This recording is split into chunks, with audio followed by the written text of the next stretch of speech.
Masters of Whiskey series was something that we created as part of a connection to our community. But then this is kind of where we get to let our hair down a little bit and have some fun and be able to work together. But it's kind of like where the band will play with another musician.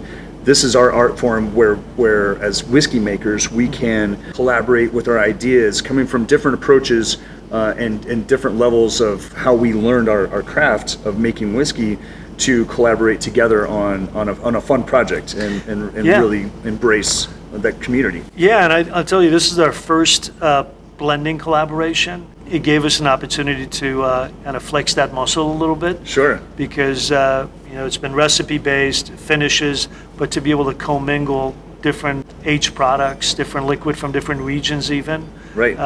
It's been a blast. Well, and I think that was fun. We look at what we have, what whiskeys we have available, what we can put together. We sat down and started to play with different ages, different levels, different mash bills, and different whiskeys. And then I do love. I'd had this idea for a while to do a Calvados cask finish, and I do remember the moment when I brought that up. Your face just lit up. Absolutely. And it was something you said. I've been thinking about a Calvados cask finish for quite some time. So I love that we were already aligned. Yeah, and then it was a great conversation to figure out, okay, so what are we going to bring to the table, and what are you guys going to bring to the table? Right. High Gold, which is that high rye double malt. Yes. I thought that the spiciness that spirit brings to the table could really go beautifully with the Calvados.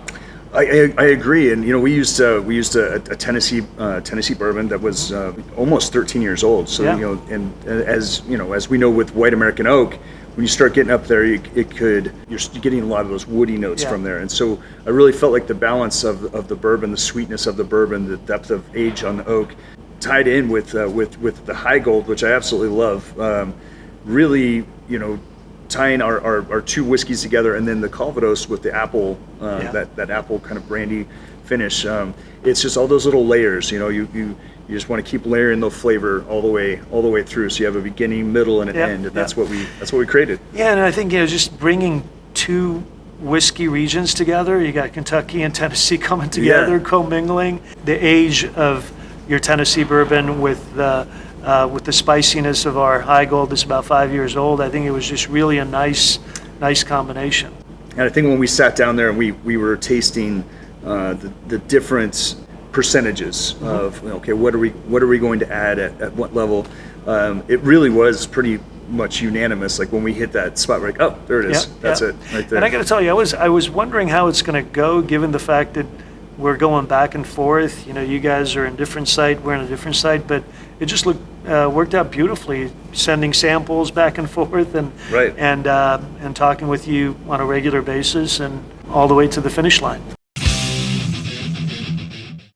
So you guys have been doing some really cool things with sonic enhancement. I mean, to me, that's pushing the envelope. Can you tell us about what's it all about? Black noise is the term that we've dubbed our sonic enhancement process, where we are applying low frequency sound waves to the barrels while they're aging and also when they're finishing. So we have a process that creates vibration in the barrels. So when you think of anytime you've been to a concert and you've walked in front of a speaker and you feel that vibration in your chest, you feel that motion, that's exactly what we are replicating inside the barrel. So we're aggressively moving the whiskey in and out of the wood at a rapid pace. So you have your natural aging with the heat of the day, and the pores of the wood are open, interacting with that caramelized band of sugar and flavor inside the wood.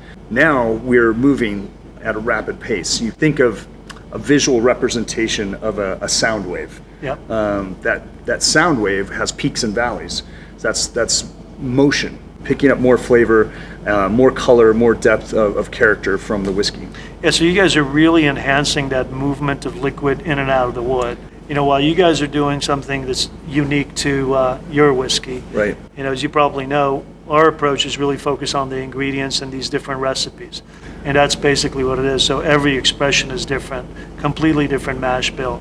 And now we're beginning to experiment with a lot of wood finishes, which is just absolutely exciting. Well, and I think what's great about that is that, it's when you're cask finishing, you already have this great whiskey.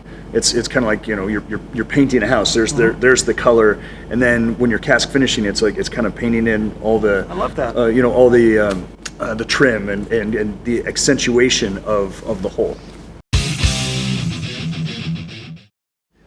So, obviously when you're making a whiskey, it's got to start from somewhere. Where does creativity or where does creation start with you? So we have a saying around here, it's creation is personal. And for me, it kind of ties into this personal belief, which is just shoot me if I only have one idea. It's one of those things where I think that creativity is the fountain of life. And when you're not moving, when you're not doing cool things, it's just, personally, it's just not that exciting.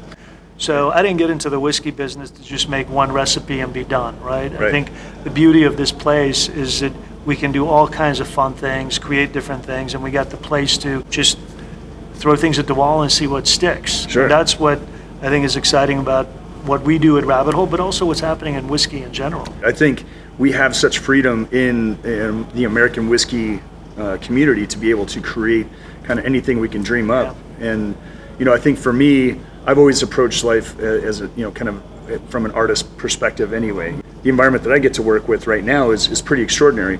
I'm working with Metallica. I get to work with musicians who are passionate about their art form. They understand creativity. They understand not only working with themselves, but collaborating with other artists. Yeah. I mean, I think it's a beautiful partnership. For God's sake, 4+ decades Metallica's been at it.